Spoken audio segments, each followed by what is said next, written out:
Means 2016 का question है, discuss the chronology of Indus civilization. और ये हमको 250 वर्ड्स में लिखना है। देखते हैं कैसे कैसे हमें आंसर को प्लान करना है। सिंपल क्वेश्चन है, क्रोनोलॉजी बतानी है इंडस सिविलाइजेशन की। कितने पार्ट्स में इंडस सिविलाइजेशन को हम पढ़ते हैं, क्रोनोलॉजी क्या है। तो 3 पार्ट में पढ़ते हैं, हमें पता है। सबसे पहले तो हमें इंट्रो जो देना है, हमें एक बेसिक इंफॉर्मेशन दे देनी है इंडस वैली सिविलाइजेशन के बारे में। ठीक है, इसमें ज़्यादा कुछ हमें दिमाग लगाने की जरूरत है नहीं, क्योंकि बहुत स्ट्रेट फॉरवर्ड क्वेश्चन है। तो सिंपल आईवीसी के बारे में आप कोई भी छोटी सी 2-3 लाइन की इंफॉर्मेशन दे सकते हो। जैसे कि सबसे कॉमन इंफॉर्मेशन क्या हो सकती है कि सबसे पहली ये अर्बनाइज्ड सिविलाइजेशन थी, है ना। First urbanized civilization. तो आप ये जरूर लिखेंगे। मतलब लिखने को कुछ और भी लिख सकते हैं, लेकिन जो सबसे कॉमन है वो तो लिखना ही चाहिए। इसके अलावा आप इसको ये भी लिख सकते हैं कि हम 3 फेजेस में इसको पढ़ते हैं। 3 फेज हैं इसके डेवलपमेंट में। 2 लाइन में काफी हो जाएगा। इसके अलावा जब आप स्ट्रक्चर बनाएंगे या बॉडी पार्ट लिखेंगे, तो जो बॉडी पार्ट है, बॉडी पार्ट में आपको 3 फेज कौन कौन से। सबसे पहले प्रोटो हड़प्पन, यानी हड़प्पन से पहला। उसके बाद जो हड़प्पन है वो, और इसके बाद late Harappan, late Harappan phase. इन तीनों फेजेस के बारे में हमें लिखना है। चौथा भी वैसे कई बार पढ़ा जाता है, लेगेसी फेज जिसे हम बोल देते हैं। वो आप लिखें ना लिखें, इतना मैटर नहीं करता, वरना 3 फेज आप जरूर लिखेंगे। चलिए शुरू करते हैं।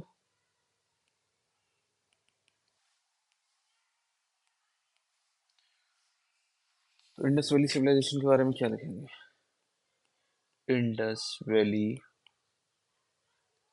Civilisation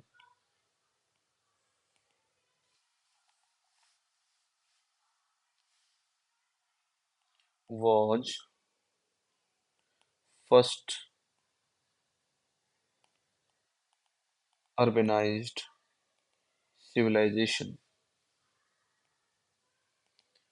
which existed from 2600 to 1900 BCE approximately.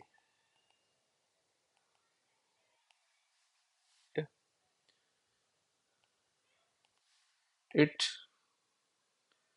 developed mainly in 3 phases before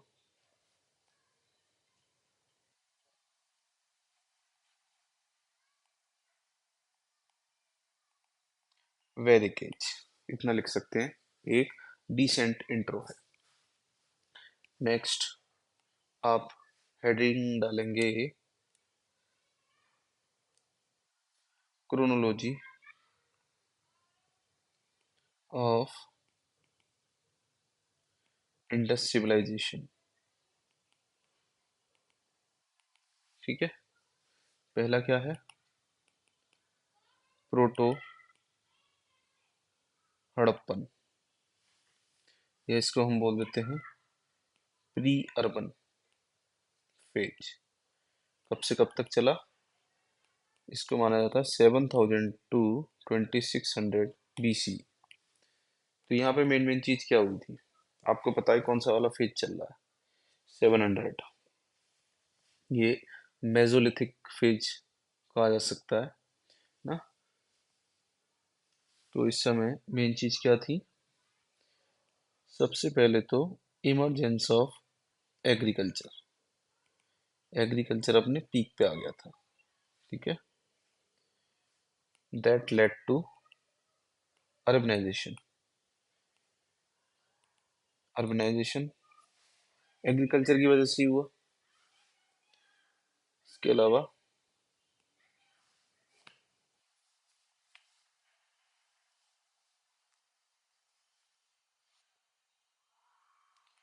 domestication of animals.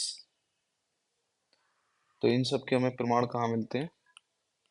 Mehrgarh में, जो कि आज के बलूचिस्तान में है। ठीक है। इसके अलावा कॉपर टूल्स का भी यूज किया जाने लगा। क्राफ्ट्स का डेवलपमेंट होने लगा, अलग अलग तरह की पॉटरी, बीड मेकिंग ना। बीड मेकिंग उतना ज़्यादा यहाँ नहीं मिलता है, वो लेटर फेज में मिलता है।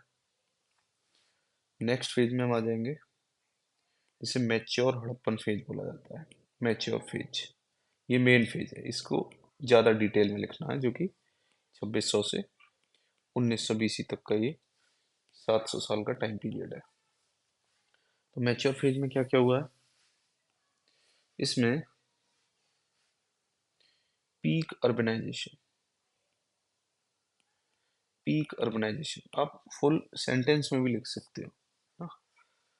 अगर आप पे कंटेंट कम है तो वर्ड्स का यूज करने के लिए फुल सेंटेंस भी लिख सकते हो।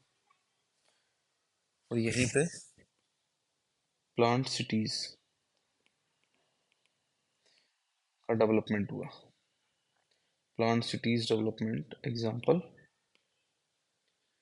मोहिन जोदाड़ो, हड़प्पा, धोलावीरा, लोथल, एटसेट्रा। ठीक है। और क्या क्या हुआ? सरप्लस एग्रीकल्चर का प्रोडक्शन होने लगा। Surplus agriculture production. इसके अलावा ट्रेड, जब एग्रीकल्चर बढ़ेगा तो ट्रेड का इम्प्रूवमेंट हुआ, बहुत ऑर्गेनाइज्ड वे में ट्रेड होने लगा। कहाँ कहाँ से ट्रेड होता था? सेंट्रल एशिया से, मेसोपोटामिया से। इसके अलावा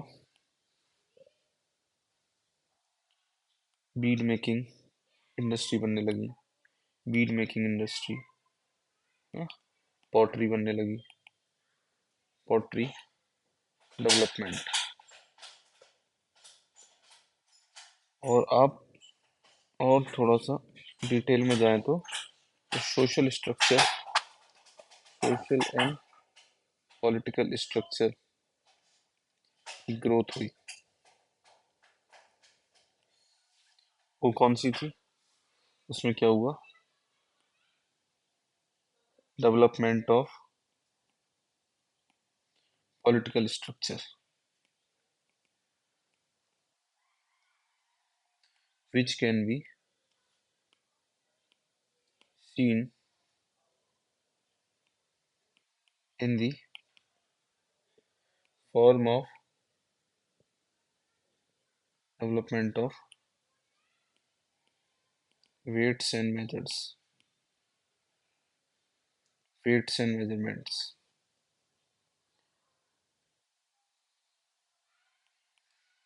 unity in uniformity, not unity, uniformity ज़्यादा ठीक रहेगा।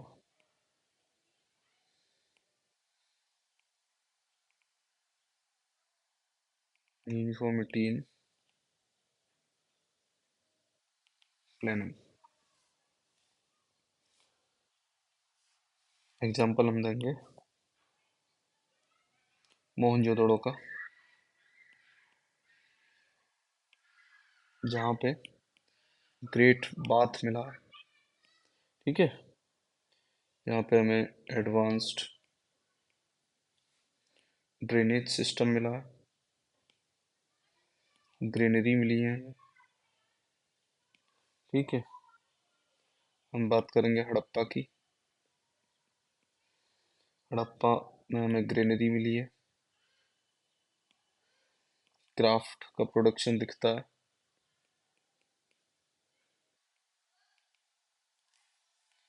इसके अलावा हम लास्ट जाएंगे कहाँ पे? लास्ट हम जाएंगे लेट हड़प्पन फेज में। Late Harappan phase, late Harappan phase क्या है? ये पोस्ट अर्बन फेज है। पोस्ट अर्बन फेज ये 1900 से 1300 BC तक चला है।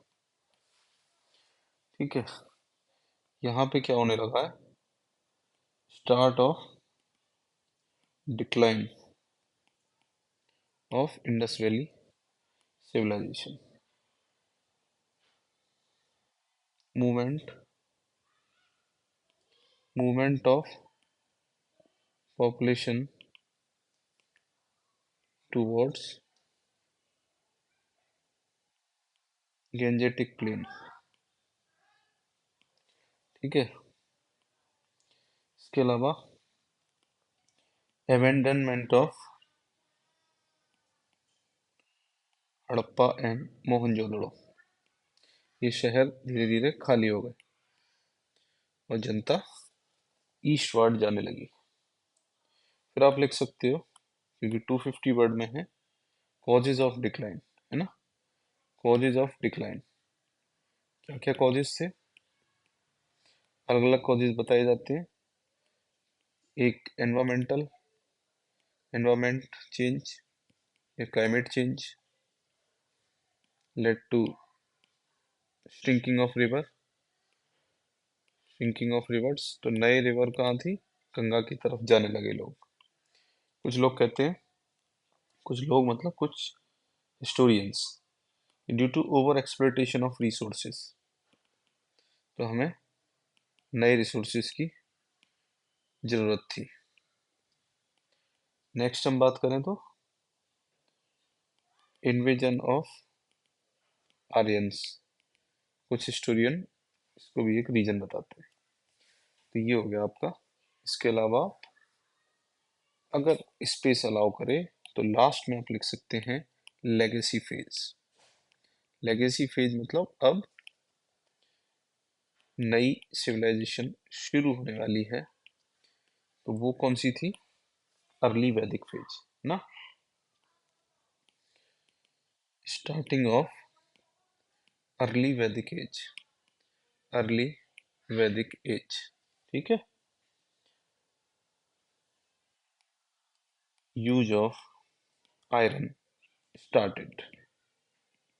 ठीक है, village based economy developed again, village से ही आए थे, फिर से विलेज बेस्ड इकोनॉमी बन गई। तो नेक्स्ट इज कंक्लूजन। क्या लिखेंगे कंक्लूजन में, Indus valley civilization had developed in different phases which led to decline due to environmental, social, political changes. But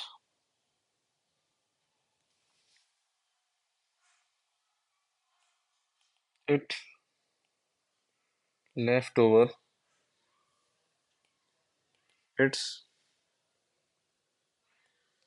impacts on later civilization in many forms. तो hope इससे आपको पक्का benefit मिलेगा। तो हमारे साथ जुड़े रहिए, हम इसी तरह के सारे यूपीएससी और यूपीपीसीएस दोनों के मेंस मिशन 29 जून के लिए हम तैयार करवाते रहेंगे।